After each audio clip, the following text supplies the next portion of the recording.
group from the other group. So what happens in Northwest Amazonia, but also in other parts of the Amazonia, is that you don't borrow lexical items, and you borrow maybe unconsciously, the grammatical features become diffused.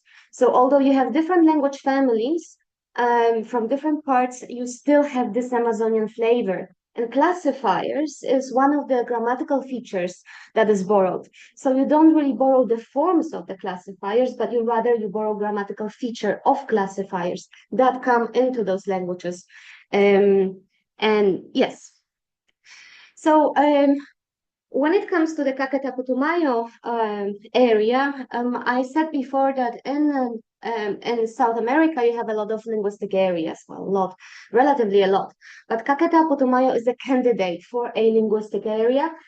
So far, we are in the process of establishing whether this can be a linguistic area or maybe diffusion area.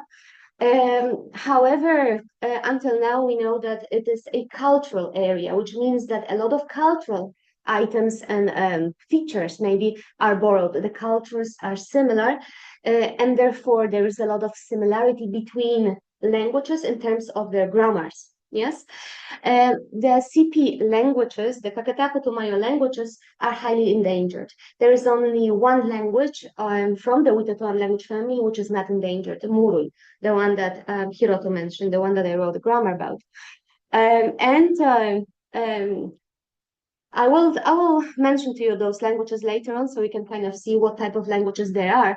However, the languages are highly endangered in the sense that, for instance, the Nonuya language has only 5 semi-speakers. So the language is moribund.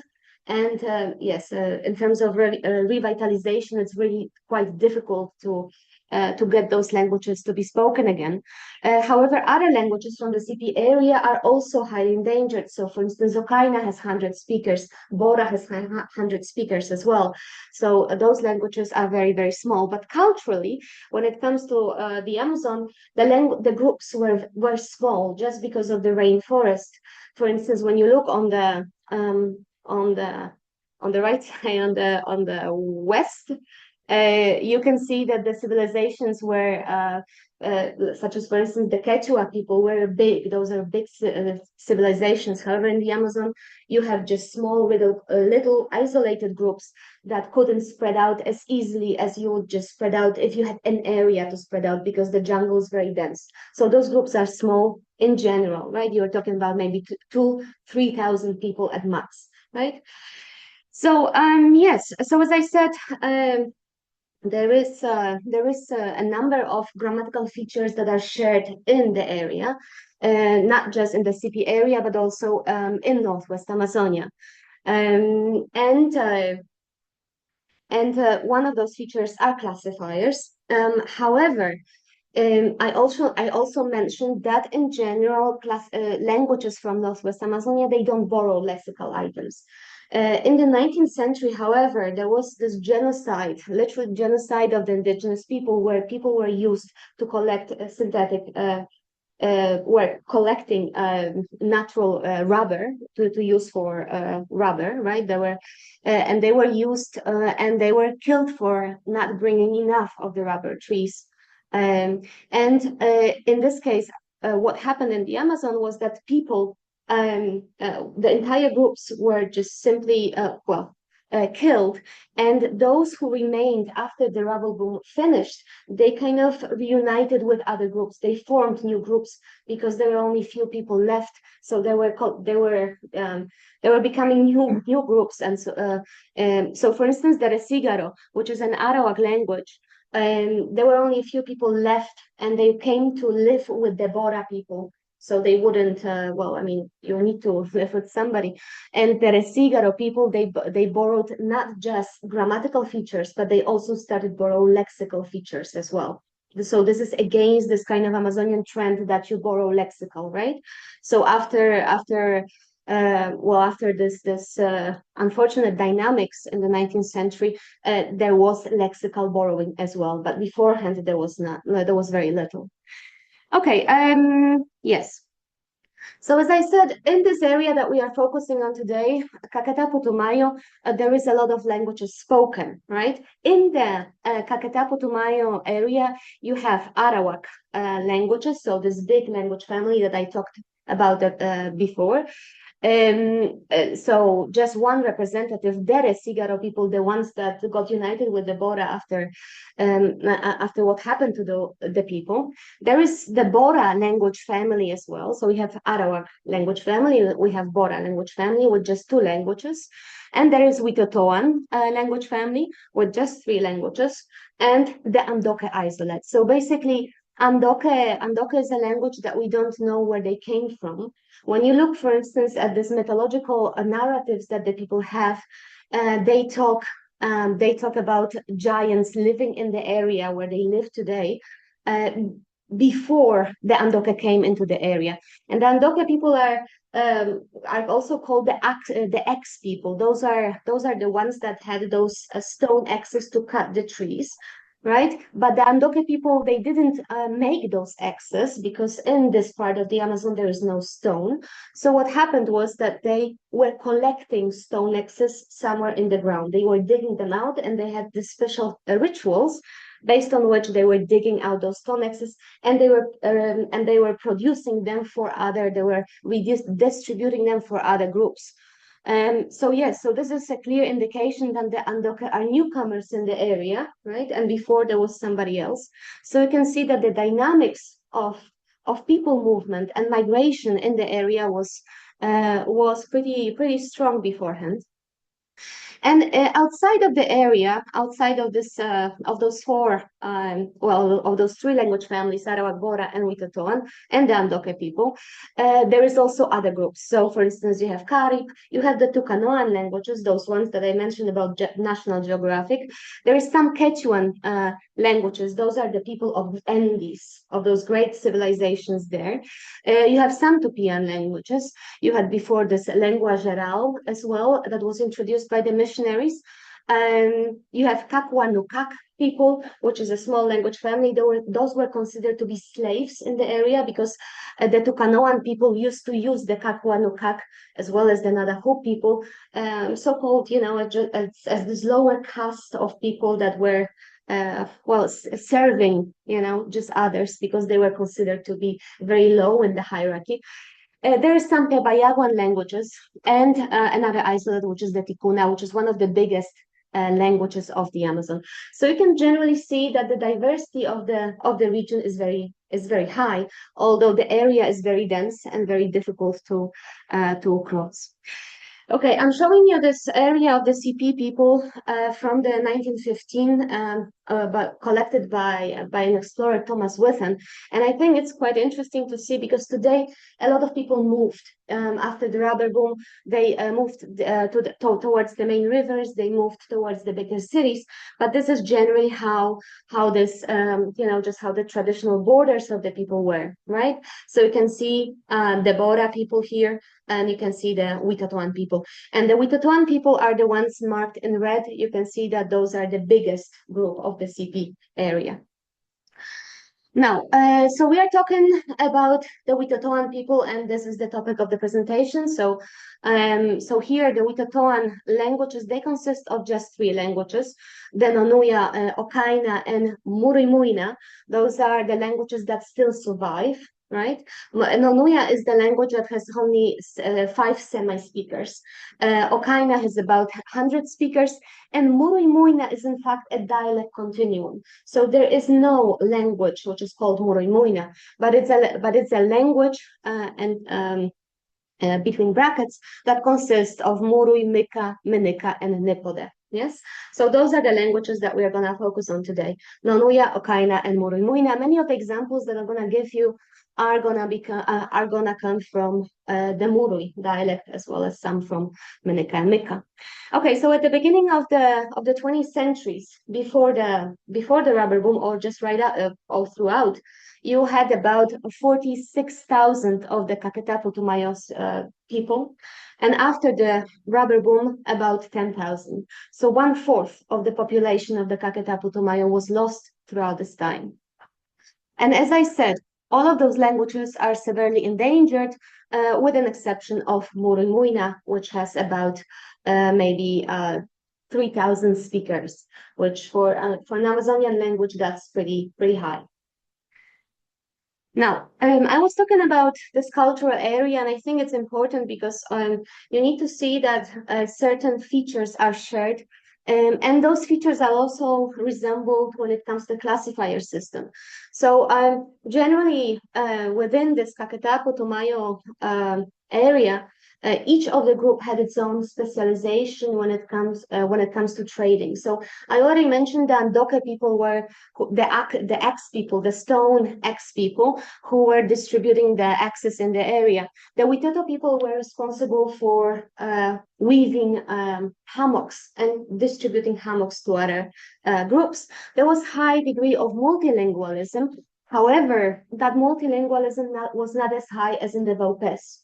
So some groups were speaking other languages, but it's also important to see which groups and what languages were spoken. We can come back to this in the question time because I think it's a very nice social linguistic studies as to kind of discover what the history of the CP area is.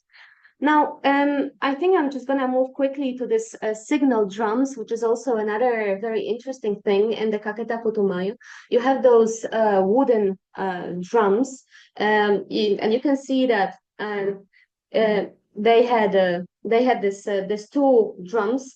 One was called woman, one was called the other one, the smaller, was called men, and they had different tones. So generally, what was happening? Well, I mean, if you just hit on the right, if you hit on the left, it was be high, low, because the languages from the Caquetá Putumayo region were tonal. So you could actually just record, well, just drum a message and send it up to 20 kilometers just to communicate with other groups, but just by drumming, high, low, right?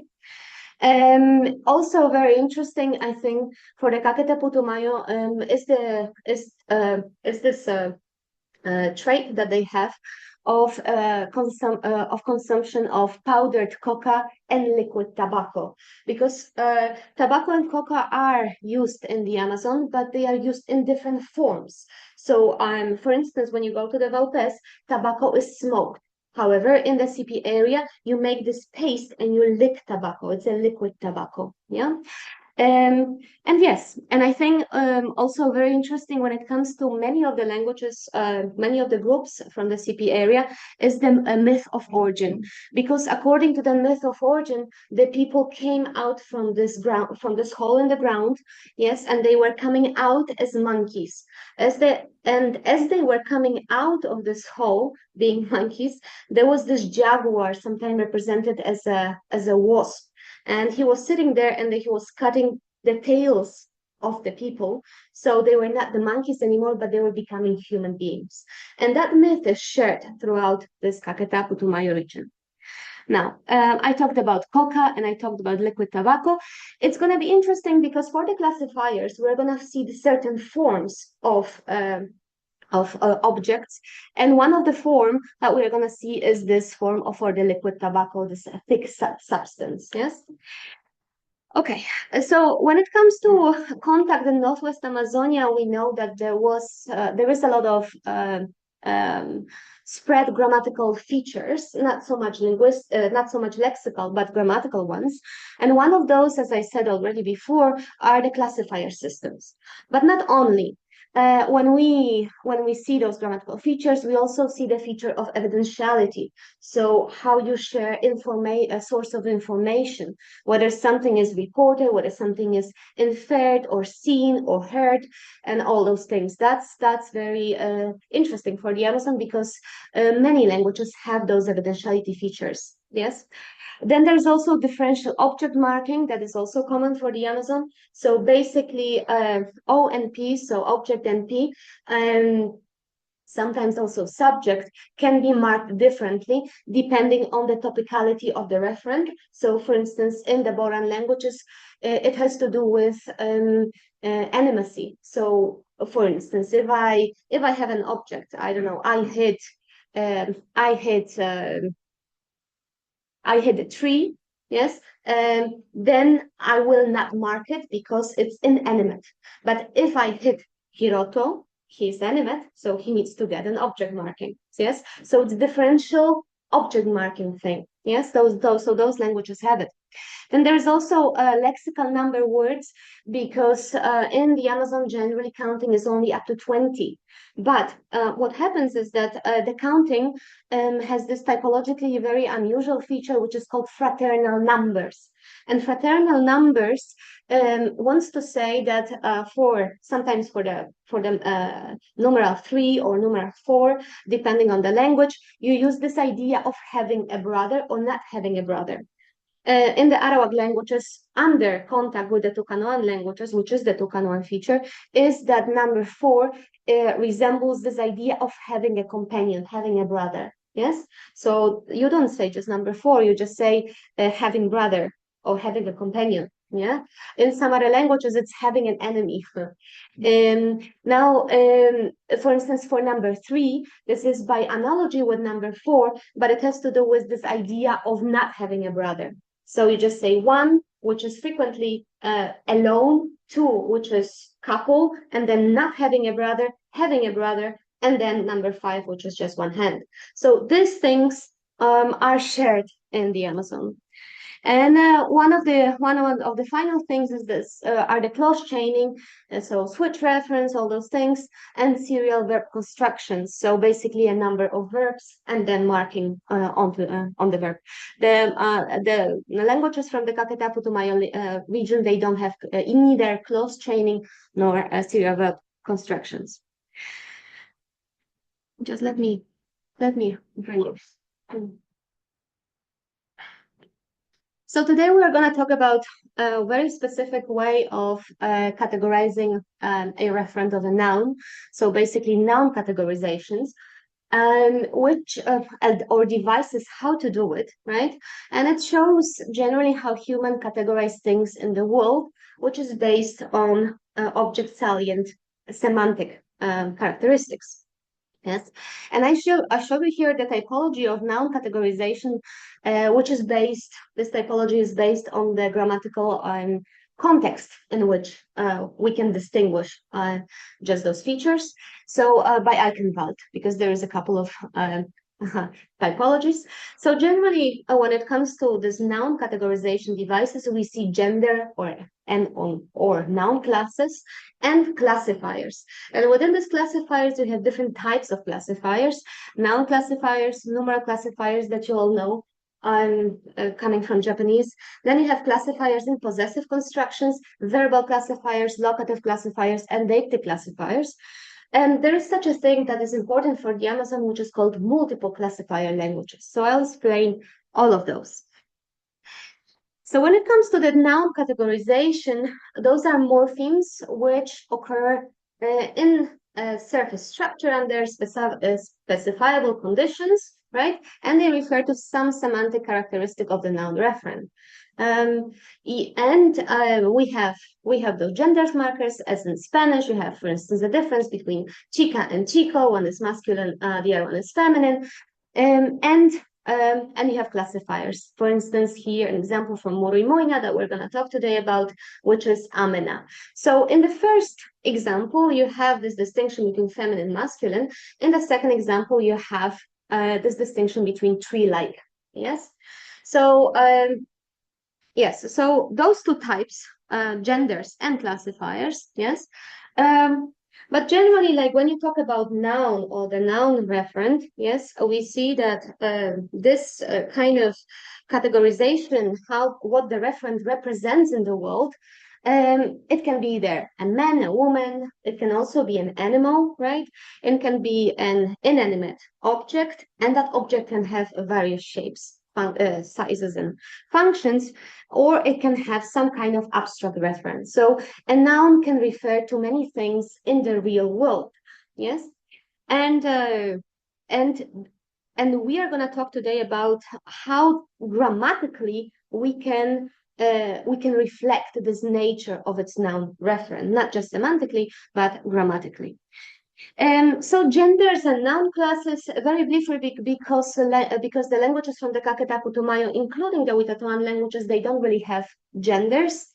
So the gender are different from classifiers because they are frequently masculine. They make this distinction between masculine and feminine. They also called noun classes for different languages. Um, and they are grouped into a noun class based on a semantic basis. And that semantic basis doesn't have to be just feminine or masculine. It can be also, for instance, humanness, whether something is human or not. It can also be based on shape. So not necessarily just masculine, feminine.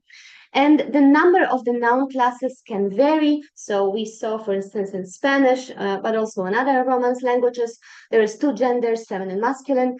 But for instance, in the Bantu languages, we have up to 10 different noun classes, or there can be even more noun classes depending on the language. And this is different from noun classifiers because there can be hundreds of classifiers. So generally, when you look at the genders and noun classes, those are closed systems. They are limited systems. But the classifiers are virtually semi-open or open uh, systems. And genders are realized through agreement within the NP, within the noun phrase. So somewhere within the NP, if there is an adjective, for instance, expressed or some other nominal modifier, we can see an agreement with the noun or within a clause, right? So here, example, in Portuguese, here you have o menino bonito. Yes, this is an NP where I can see that the article o is masculine. Then there is the masculine marking on the noun and on the adjective. So there is an agreement within the NP. Yes. Now, some of the Amazonian languages have gender. I give you here an example from Witotoan of She, which is an Arawak language spoken in Brazil, and it has two genders, which is feminine and non-feminine. And this is marked on the third person pronouns, as well as some agreement on demonstratives, adjectives, and verbs. Yes. So in Witotoan of She, every noun in the language belongs to a class. Yes. And the gender is covered, which means that it's not expressed. Yes. It's not marked on the noun itself, but it's marked outside within the NP. Yeah. Within the noun phrase. So here in example 4, you have this ayuta, which is a demonstrative, which is already feminine. Then you have the noun woman, neyawa, which on the noun you don't see any kind of marking whether it's feminine or non-feminine. And then that agreement is on the final word within the phrase where you can see the prefix du tapanpa. So you can see this du, it's the agreement, feminine agreement that agrees with an NP, which is feminine. Yes. So those are genders, those are noun classes. Now, so we are gonna move a little bit further because the topic of the presentation is not so much gender, but it's noun classes or classifiers, sorry. So I wanted to kind of make this distinction of what I consider to be classifiers or what is considered to be classifiers and what is considered genders. So what we saw so far, it's not what classifiers are for Amazonia, but another device, yes. So this is so the classifiers generally they are not required morphologically or phonologically to appear within the NP. The assignment is based on the semantics of the noun, right? So it's not some kind of phonological or morphological feature that makes me put a marker, otherwise it would be ungrammatical. The semantics of the referent, what I talk about, do, yes? Now, so classifiers, and I'm going to talk here, I think, in the context of noun classifiers. So So those are yes, they can occur on a noun independently of any constituent of a noun phrase of a clause. So they are independent. They are not. They depend more on the semantics than anything else. And they also categorize the noun in terms of the generic type of thing, which can also be feminine, which can be animate, pointed, round, bird-like, and so forth. Yes, this is this kind of prototypicality theory that if something is similar, I can extend my meaning. For instance, the classifier for birds can be extended, for instance, to mark the planes, right? So based on this kind of analogy, but the classifiers categorize the noun in terms of this kind of generic type of thing, which is semantic. Now, there's different types of noun of surface realization for classifiers. They can be either affixes to nouns, as this is the case for the Witotoan languages. For instance, in other languages, I think from Peba Yagua, if I'm not mistaken, they can be independent words. And for many of the Amazonian languages, we see that those independent words are actually origin of classifiers for some of those languages. Here, an example from an Australian language, Jidini, where you can kind of see that classifier is actually an independent word. Here, but we don't need to focus on this example. It's just that they can come in different shapes and forms. Now, they may or may not involve agreement. So we are talking about those genders, and we saw that there is an agreement within the NP. When it comes to classifiers, it might be agreement, it may not, or the agreement may be partial as well. So here in GDNI as well, you don't have an agreement. This Mopok owl, you see that the classifier doesn't agree, that the noun doesn't agree with the classifier, which is up front. Then in Murui, there is partial classifier. So there is some kind of a mark in example 7. You have this kind of generic classifier on the demonstrative B, so biye, and then hopeful. So there is partial agreement. I don't have the same classifier that agrees with a nominal modifier, but in other languages, such as for instance Tariana, which is an Arawak language of the Vaupes, and the only Arawak language of the Vaupes, it does require a full agreement. So you have here hekuna hanuna. So you already have this na, which agrees within the NP. And as I said, the choice is predominantly semantic. It's not grammatical, and not every noun in a language requires a classifier. And generally, what the classifiers do in the Amazon, they disambiguate the meanings. Yes. So here I give an example from Bora. Bora has also a lot of classifiers. I don't know, 100 classifiers. So what it does is basically taking a noun, which is here on the right side, which means a banana. But then if I add a certain type of classifier, so for instance in B, with a classifier ko for pointed objects, then I will have uhiko, which means pointed banana plant, but in the shape of pointed, yes, like a normal banana.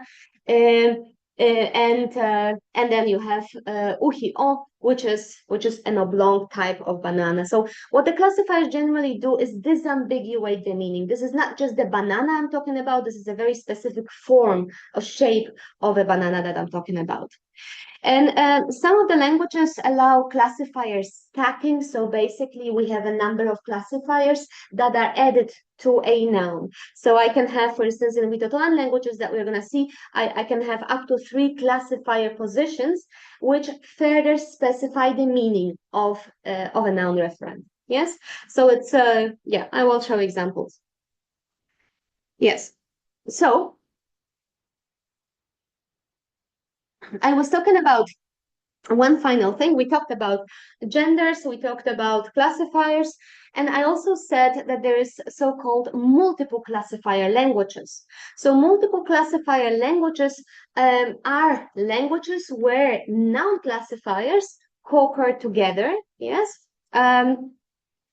in different contexts. So generally, here is this example of this classifier stacking, right? That I can have, for instance, Jera Kobe. You can see that this Jera is this liquid tobacco. Ko in Witotoan means cover, so something round, and then you have Be for shape, such as a leaf. So I can specify what I'm talking about. So if I say Jera, this is just liquid tobacco. But if I say Jera Kobe, so this is what I'm referring to as in the final picture, right? So I can play with those classifiers and refer to very specific thing, disambiguating the meaning, but also deriving new forms, new nouns or new noun stems. Yes. But with this multiple classifier languages, what happened is quite interesting because many languages in the Amazon, they don't have just any one type of classifier, such as, for instance, noun classifier or numeral classifier or deictic classifier, but they have the same form of a classifier that can occur in various morphosyntactic environments. Yes. So, for instance, imagine if you had this Japanese numeral classifier that can also occur with nouns, or that can also occur with verbs, or anything else, of everything else. So here an example of Tariana, that Arawak language from the Valpes, where you have the classifier Dapana, which means house or habitat or something like that.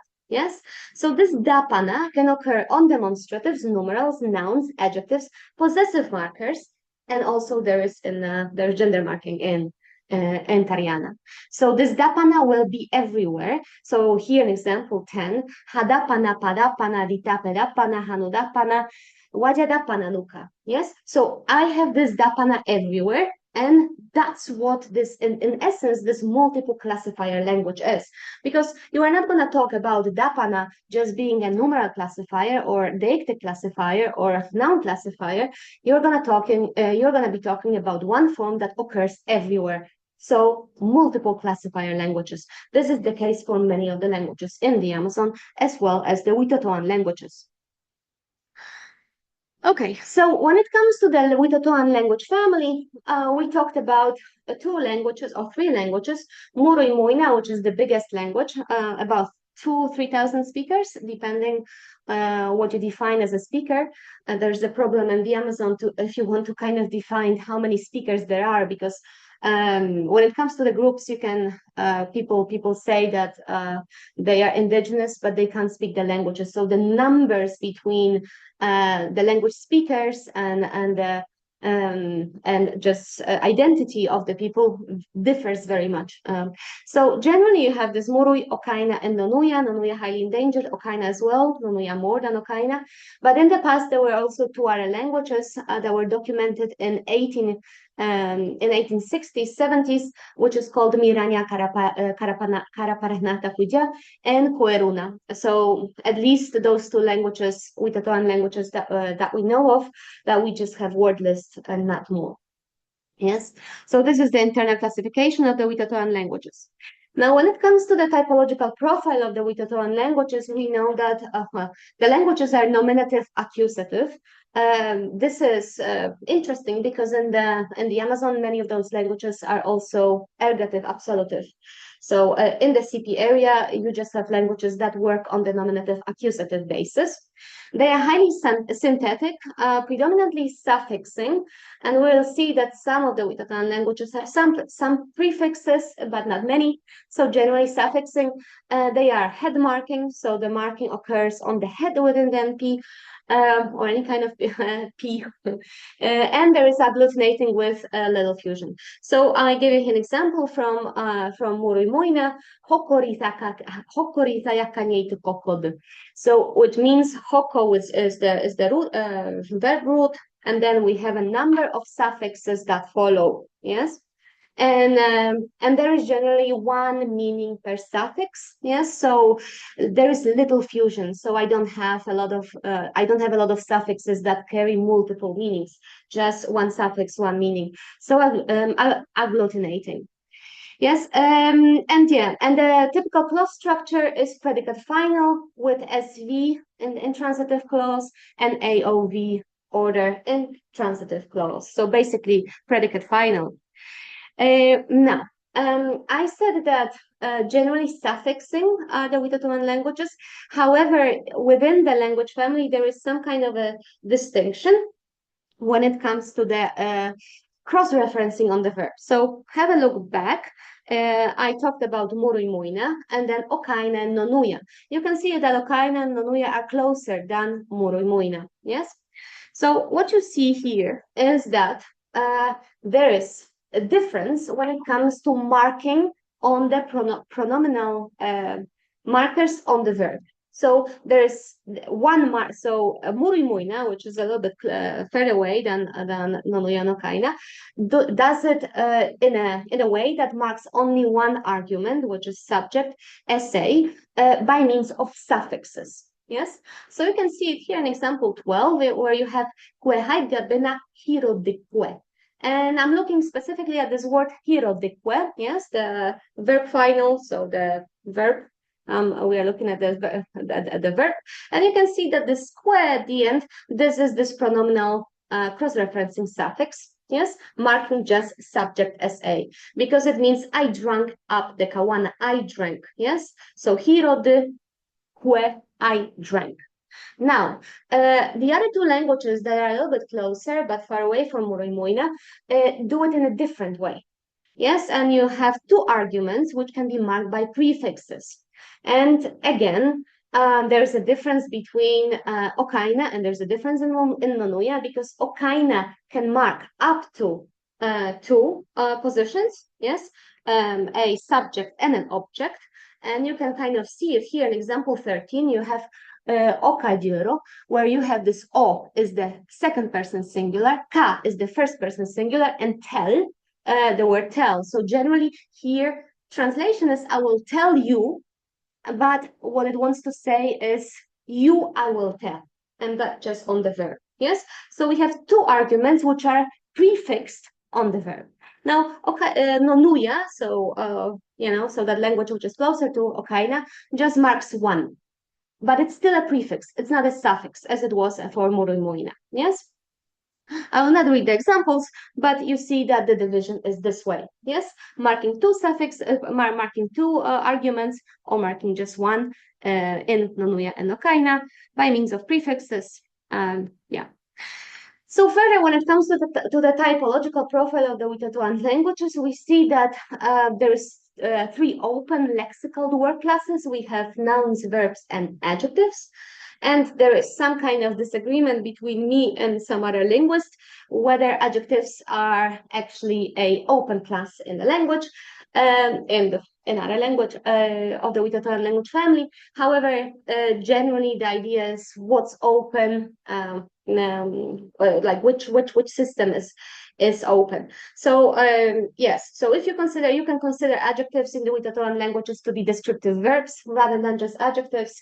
But yeah, so generally nouns, verbs, and adjectives. Yes, and what happens in the Witotoan languages is that those three open word classes, as well as some of the closed word classes, so for instance pronouns, demonstratives, and so forth, they share numerous properties with one another. So they behave in a similar way. So it's difficult to say what the word classes actually are. But you can kind of do some tests when it comes to the morphosyntax, and you can see that like to which class they belong to. So for instance, you can take a verbal morphology and you can try to attach it to a noun, and if that works, then you can kind of have one word class. But if it doesn't, then you have already two word classes. So classifiers are one of those things that can't really test word classes because they can occur everywhere. So it's difficult just to use classifiers as a kind of testing ground for word classes in the system, but we're going to talk about it later. Just generally, just to know that those word classes, they share numerous properties with one another. It's not just simple, there are verbs and there are nouns, but there are things that are shared across. Yes, and on top of this, when it comes to Witotoan languages, we have this differential object marking. So basically, If something is topical, then I will mark it. If it's not topical, then I will not mark the object ONP, yes, within the clause. Then there's large classifier system. There's some evidentiality. So basically the source of information where I know the things from. Generally, it has to do with this reported evidential. So if I say, I don't know, we are sitting here in the room, I need to specify how I know this, because I can't just say we are sitting in the room. It's not grammatical. I need to specify the source of information. And yeah, and this counting up to 20. And now, so when we are looking at this nominal morphology of the Witotoan languages, we see that it's not that weird. Nouns are heads of NPs, and they function as arguments of a predicate. I mean, that's pretty common. I give you here an example here. Naje bidziama hajbenno moi niede. You can see in 15, naje bidziama, which means bidziama is yeah, uncle. That uncle, it just behaves as a normal argument of a predicate. The predicate is in the second sentence, iniede. It's not there. So that uncle, that uncle is already not here, if you will. Yes, but you can see this cross-referencing suffix e, which marks, which refers to this naje bidziama, the argument of that uncle. Yeah, so it's a normal, it's nothing strange, it's just what many languages do. But what is interesting is that those nouns, yeah, that we saw up in 15, they can head intransitive predicates. That's not as common. So here you have here regno dique. So generally, regno is a woman. Yes, if you just say regno dique, it means I am a woman. So the noun becomes the head of an intransitive predicate. Yes, I am a woman, some kind of existential meaning, but it can do that too. Now, when it comes to the types of nouns in Witotoan languages, we have nouns that are bound and we have nouns that are free. And that's important because we are talking about nominal morphology and we are talking about classifiers. Yes. So there are bound nouns which are obligatory followed by classifiers. So by definition, bound noun cannot occur on its own. It has to have something. Yes. Well, those are classifiers. Then you have free nouns, which can occur on their own, or they can be followed by classifiers. Yes. So here in example 17, you have the word regno, with the one that we just saw in the previous example, woman. Yes. You see that this is in fact a bound noun, meaning woman. It has to be followed by a classifier. It's simply not grammatical, it's a bound noun. In B, you have a free noun, maika, which is a type of sweet manioc, yeah, which can occur on its own. However, we can also add a classifier B, which is this kind of shape of a tuber, and then you have maika B, which is the stem of the sweet manioc. Yeah. So those types, those are the types of nouns in the Witotoan languages. Now, what is quite interesting is that you have this, what the Witotoan languages do, and many of the languages from the Amazon do. You have those nominal modifiers. Yes, you have these adjectives, let's say pronouns, demonstratives, so any kind of nominal modifiers. Those are bound nouns in those languages. Yes, so they can't occur on their own. Yes, because they are bound nouns, they require something. As it was the case in 17b with this kind of bound form r, that needs to be followed by classifiers. In nominal modifiers also require something. Yes, they are bound nouns. So what happens in Witotoan languages as well, these other languages, here in 18, you have, for instance, the word in Murimuina, hano. Hano means small and means small, and then it needs to be followed by a classifier. A classifier that is referring to something outside of the NP. You get hanoko. Ko means a dog. So you get the word hanoko. This is actually an NP noun phrase. Ko hanoko, small dog. Yeah, you can add to it like any kind of pronouns. For instance, kwe hanoko, my small dog. Yeah, but this is generally this idea of having some kind of nominal modifier followed by a classifier. You can also do it not just with adjectives, you can do it with other forms, such as, for instance, pronouns. In Witotoan, in Witoto, Murimuina, the word kue means I, right? The first person singular, and then you can add a classifier to it, you get kueko. Yeah, so you get hanoko, a small dog. 僕がこれから堀君の携帯預かり係になることになったな。はい、わかりまなので、使うときには言ってくれたらいつでも返すからさ。わかりましたっていう。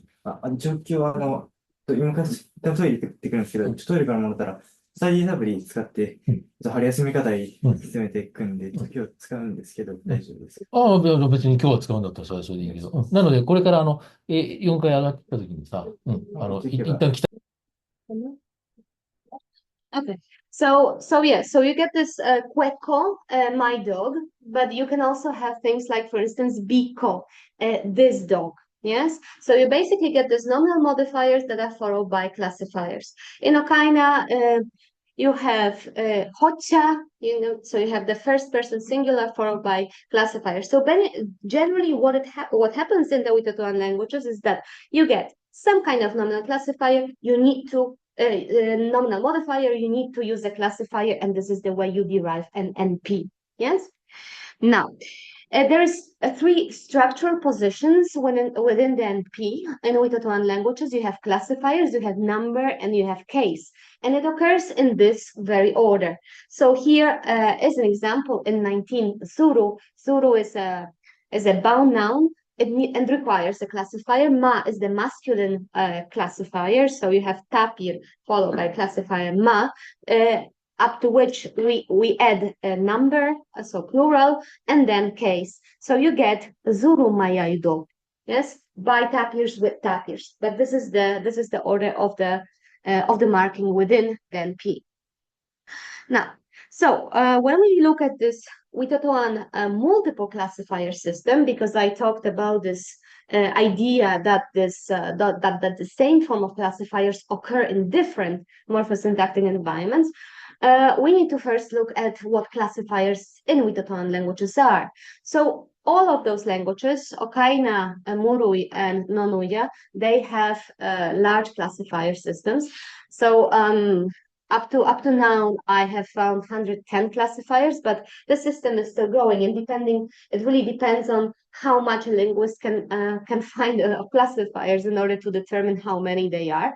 And the system is also challenged by the fact that there is such a thing as classifiers repeaters that I will talk to you about, which also kind of makes it impossible to kind of say how many classifiers there are.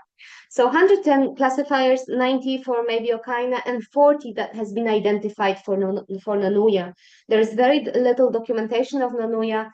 I worked with the last speaker last year in Colombia of Nanuya. Probably we're never going to know how many classifiers there were in the original language. So this idea of this multiple classifier system, I said that the same or almost the same classifiers can occur in a variety of morphosyntactic contexts, right? We saw this example from Tariana where you had this word dapana, which means house. And it occurred everywhere, right? This house, my house, whatever house, in one sentence. The same thing in Witotoan. So here in example 20, you have this classifier foro. Foro, it just means like a palm, like a feather shape, like a feather, kind of feather shape. So in the first example, you have this B, which means this, biforo, this feather shape, aijoforo, I big feather shape, ebiforo, big feather shape. So basically this means this palm leaf is a beautiful and big. But this palm leaf, beautiful palm leaf, big palm leaf, basically, because there is no verbal predication when it comes to those types of clauses. But you can kind of see that this photo occurs everywhere. Yes, and I said that something before that I think is very interesting for Amazonian languages is that the system, in addition that we don't know how many classifiers there are, but this huge system is semi-open because of repeaters, classifier repeaters, which are partially repeated nouns that occur in the same classifier slot. Therefore, I'll show you an example of this. because for many of the cases, for the classifiers in Witotoan languages, were established classifiers, grammaticalized classifiers, is that we see that Witotoan languages, what they do is basically what they do, what other languages do, such as the Tucanoan languages. They basically have this way of taking some part of the word, of an existing word, which is inanimate. It cannot be inanimate. It has to be inanimate. And they take part of it and they use it as a classifier. So here, an example, grabadora, which means recorder in Spanish, or computadora, also a computer. You just take this dora, yes, depending on how many syllables language does permit, but with Witotoan, you just take 2 syllables, 2 less final syllables, dora, and then you add it and you use it as a classifier. So you had this pronouns, yes, I said that the first person singular I was kue, yes, I use this kue, I add dora, and I have kuedora. And it either can mean my recorder, it can mean also my computer. Now, the context will tell me if I'm talking about the recorder or if I'm talking about the computer, yes? Because if we are here and we are talking about the recorder and I just say Cuedora, then everybody will know that I'm talking about the recorder. In a different context in which I'm talking about the computer, then it will mean computer, yes? So it's very much context dependent. And what happens is those classifier repeater classifiers or classifier repeaters, they show us where some, at least, of the classifiers that we know of come from. Yes. So when it comes to Amazonian languages, many times we talk about compounding. Yes. So we basically have 2 words. We use it within the NP. Yes. I don't know. Chicken woman. Oh yeah, because shouldn't be animate. I don't know. Glass window, whatever. You use it in a collocation and you start treating the second element as a classifier. Yes, and those things over time, such as for instance the one in Dora, they grammaticalize at some point and they become fairly established classifiers. Yes. So this, for many of the languages, the Tucanoa and Tevayaguan, it has been shown that this is the origin of those classifiers. Now, you can also see that those classifiers, that the repeater classifiers, at least, the ones that are functioning as repeaters in Witotoan languages, they have a little bit different functions or characteristics than the fully grammaticalized established classifiers. Otherwise, it will be very difficult to say what's the difference between classifiers and repeaters. Yes. So, for instance, one of the things that we can use to distinguish repeaters from classifiers is that there is no classifier stacking. I talked about classifier stacking, in which I can have different types of classifier following one another up to 3 positions, but repeaters, they don't occur in this classifier stacking position. Yeah. And one of the important features, I think, the difference between classifiers and repeaters is that there can be animate classifiers. Repeaters are always inanimate. We can talk about those things later in the question time, but I wanted just to show you that there is a distinction, that it's not just as blurry as it might seem. So the classifiers in Witotoan, we have seen already that those are suffixes, nothing strange in here, and the semantics of those classifiers, which I think is quite interesting. Those are this physical property classifiers, so basically referring to size and form and function. There are animate classifiers, which can be there referring to masculine and feminine. There are also unique types of classifiers. So, for instance, referring to abstract reference, such as, for instance, I don't know, story or things like this that are not, just either physical or animate. And they are those repeaters that belong to the classifier system as well. So, when you look at the semantics, that might be very small, so you might not see it from here.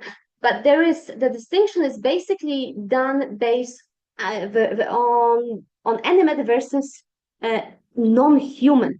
Yes, because not all animates are gonna have animate classifiers. Yes. Okay. Let's not look at this because that might be a little bit too heavy. But generally, in Witotoan, you can have this distinction that I made between masculine and feminine. Fine. Everything that is masculine, everything that is feminine gets the masculine and feminine classifier. Yeah. Everything else inanimate are classified by shape and size and function.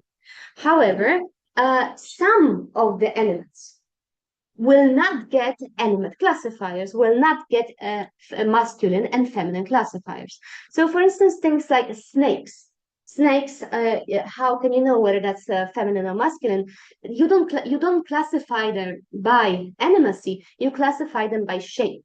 So and there is a classifier O, which is used, just for those lianas, the vines, as Tarzan, you just jump in the jungle. So basically, you just use this O, yeah, which is exactly for this shape, and you use it on snakes. Yes, so you get, for instance, the word zuruo, which is a type of a snake, hayo, which is a snake, and nuyo, which is an anaconda. Yeah, so it's the same characterizing animals based by their shape, not by animacy. And then some of the inanimates, yes, so objects of general use can be classified as animates. And that's also quite interesting because it has to do with certain properties which are perceived for those animates. Yes, so for instance, I can have here example 22, something that relates to the task of women. Yes, so in the Witotoan culture, it's only woman that meshes the yuca. It's the task that is done in the kitchen, right? So you get this dobe. Dobe basically means to how would you call it? Just to hit it, just to hit it. And then you use the classifier nyo, which is feminine. Yes. And this means the basin in which the yuca is crushed. Yes. This is the task done by women, but it gets the feminine classifier, but this is an inanimate, shouldn't get an animate classifier. So it generally has to do with um, with this kind of sex-related tasks, but not only. There is also certain mythological stories in which there is, for instance, an object that behaves as a female or male. They are gonna get the masculine or feminine classifiers. Yes, it can also, for instance, it can also have to do with the size. So if something is small, and for instance, ants, those ants are tiny, they are not considered to be dangerous. They are not considered, they are tiny, they are small. They are classified with feminine. So feminine is something small, is something not dangerous. But masculine, that's something dangerous, that's something big. So you can have inanimate objects that are characterized in terms of masculine, if they are big, if they are dangerous. Yeah. So yeah. So when it comes to this physical property classifiers, we can discuss in the question time, generally shape, size, it's also dimensionality, form, consistency, and so forth and so forth. We can come back to this if you'd like. I give you here a sample of Witotoan classifiers to kind of see whether those forms differ in between languages. So in Muru y Muina, for instance, for the classifier cavity, it's just po, so dofo, chopo, tiafo. This is the same fo that occurs throughout the classifier for whole. Yeah. Yep. And yeah. Let me skip this. Yes, that's also something important. When it comes to a classifier, each classifier has its semantic meaning. And it's very important to kind of know what the specific load of this classifier is. So, for instance, we have already seen this classifier foro, yes? So when I gave you this example, when I was talking about this classifier foro occurring everywhere in the Witotoan sentence. So this foro, this is this kind of palm shape feather-like, yeah, in the first example. That's foro. And that's foro shape of the tree, which is called the nyeke. Nieke is a specific type of chambira. So it's the foro of Nieke, yeah, the leaf of Nieke tree, if you like. Now, this is, in the second picture, you have the example of the tree, Nieke, the Nieke tree, which is called Nieke na in Witoto because na is this example, is this classifier for trees, yes? So in the first example, I have Nieke foro, the leaf, then Nieke na, the tree, and now you can see that it's very important to know culturally what types of trees there are, what types of leaves there are, because this, in the third example, you have the form of be. This is the classifier for be. This is for normal trees. This is the normal type of leaf. However, our Nieke tree, it doesn't have this type of leaves. So you can't have things like Nieke be. Yeah, so grammatically it's fine because you can have just a normal bound form followed by a classifier. However, semantically this is not the case because you can have it. Yeah, because it has to be meaningful in a culture in which that language is spoken.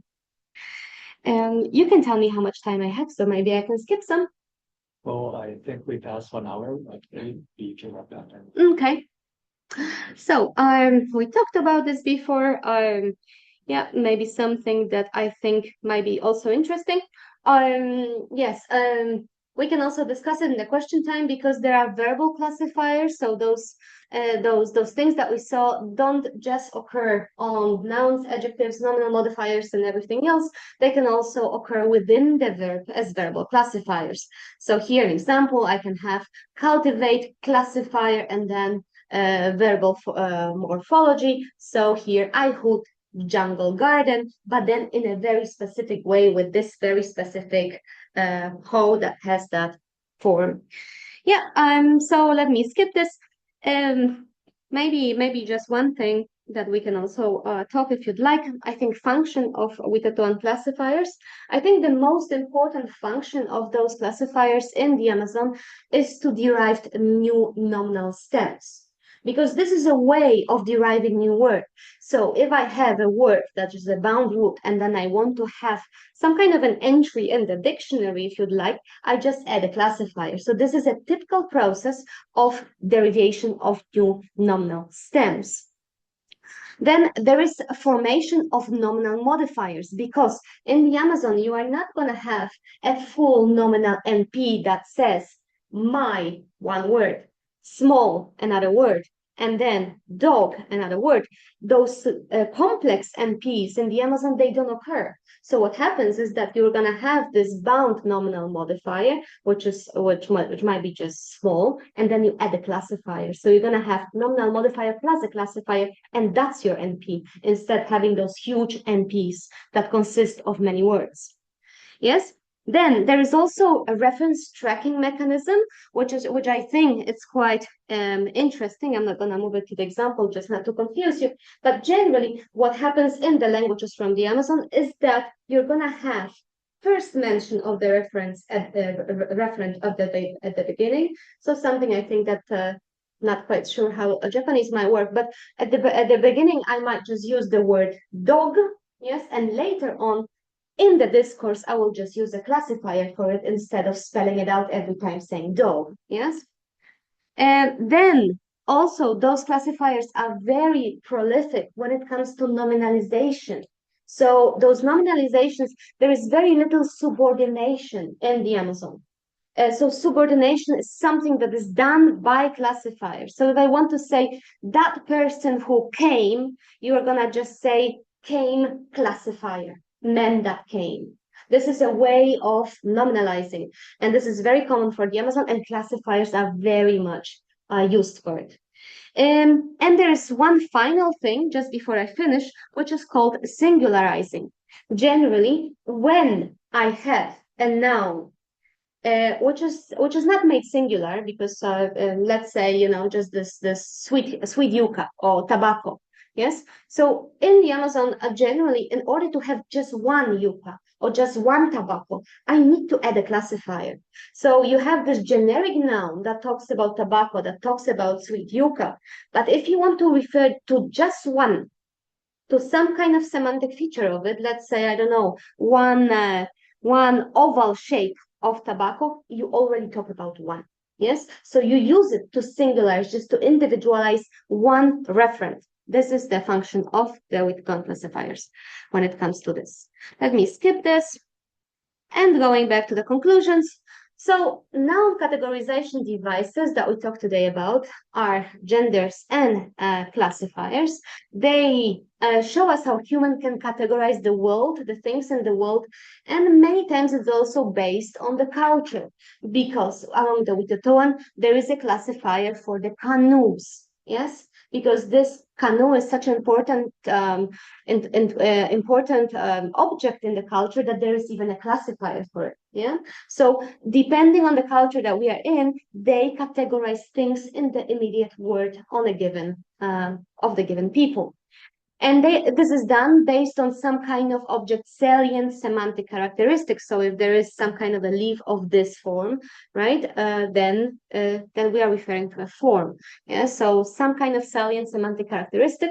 We've seen that the Witotoan languages have large classifier system, and that this classifier system is the multiple classifier system with the same form of classifiers occurring in many morphosyntactic environments, such as nouns, verbs, adjectives, pronouns, demonstratives, interrogative words, numerals, anaphoric forms. We don't maybe see it, but it's there, as well as question words. And I only briefly mentioned the functions of the Witotoan classifiers, but those are very prolific and very common for all Amazonian languages, at least from Northwest Amazonia. You talk about this derivation of nominal stems. Basically, how do we create words? Well, we just create them by using classifiers on its already existing root. There is the formation of nominal modifiers. So as I said, nominal modifiers such as adjectives are bound forms. So we need a classifier. So we create new words based on those nominal modifiers. There's reference tracking. So basically we just say dog at the beginning, and then throughout the discourse, we just refer to it as classifier. Then there is nominalization. So a man that came, men, and then we have already a nominalized clause. And singularization. So basically, if we want to talk about one object, especially when you talk about generic nouns, then you need to use a classifier to refer just to one. Thank you very much. Thank you very much, Kasia, for the presentation. Are there any questions?